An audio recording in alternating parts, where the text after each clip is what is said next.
Hello everyone and welcome back to my Battlefield 3 weapon guide video series. Today's featured weapon is the KH2002, which is another assault rifle in Battlefield 3 which is unlocked via co-op mode.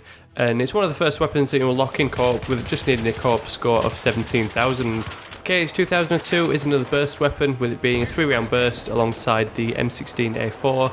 The last burst weapon I reviewed in this series was the AN94, which had that unusual 2-round burst, and I really wasn't a fan of that weapon, so I really wasn't looking forward to reviewing the KH2002, but in actual fact it turned out to be pretty good, and it's definitely one of my new favourite weapons in the game.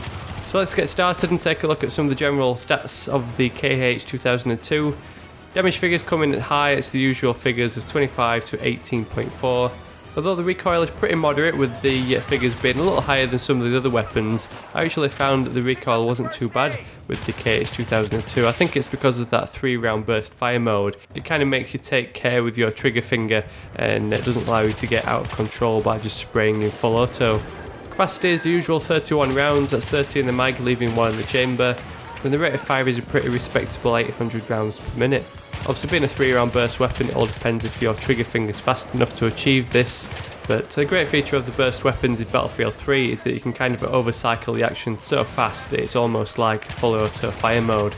This means the burst weapons aren't too bad at close range, whereas in other games such as Call of Duty, you often find that you're at a bit of a disadvantage at close range since you've got that little pause between shots.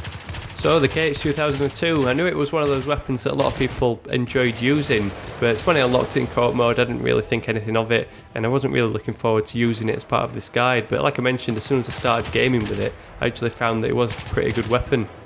It didn't take me long to play around with the attachments and find my go-to setup, which we'll talk about in just a second, but overall I just found that this weapon was really good for picking off people at long range. Being a 3-round burst weapon, it means you can definitely stay pretty accurate, and you soon manage to find your rhythm with your trigger finger to keep that recoil in check.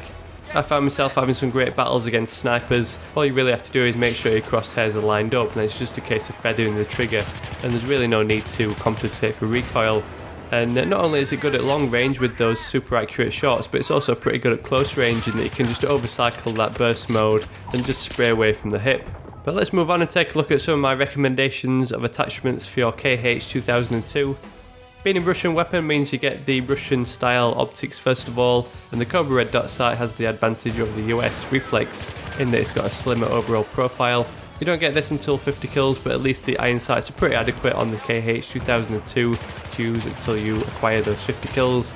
Once you do have that Cobra optic though, it makes it a little bit easier to take out shots at long range, in that you can line up your targets much quicker. For the primary accessory, again I've left this blank because it's a post-patch weapon guide. We've got the option of the bipod or the foregrip, and the bipod out of the two is probably the most suitable, but like I mentioned in other guides, I'm personally more of a mobile player, and I never really find myself standing still too much to be able to deploy the bipod. Then we've got the foregrip, which helps at close range by decreasing your horizontal recoil. But the downside of the foregrip is it's going to make you more inaccurate at long range, which is really the best feature of the KH2002. Then moving on to the secondary accessory, before using this weapon I expected the flash suppressor to be the go-to choice, since it's going to decrease that overall recoil profile. But like I mentioned, when I started playing with this weapon I really didn't find the recoil to be very intrusive or send my shots off target too much, so instead my preferred loadout was to attach the heavy barrel, which thankfully you get after just 20 kills as one of the first attachments. On paper this didn't really make much sense because the heavy barrel increases the recoil of the weapon, and with the KH2002 having a pretty moderate recoil profile anyway, I expected it to leave you shooting towards the clouds, but that increased aim fire accuracy really does make the weapon much more powerful, and you'll find that you can take out your long range targets much quicker, especially when taking advantage of that burst mode. Like I mentioned before, you soon get into the rhythm of feathering that trigger, and you know exactly how long it's going to take and how many shots you need. So overall this makes it a pretty reliable weapon, and one that's pretty good at close range and long range. And it's now got to be one of my go-to weapons alongside the M16A3 as my assault kit choices.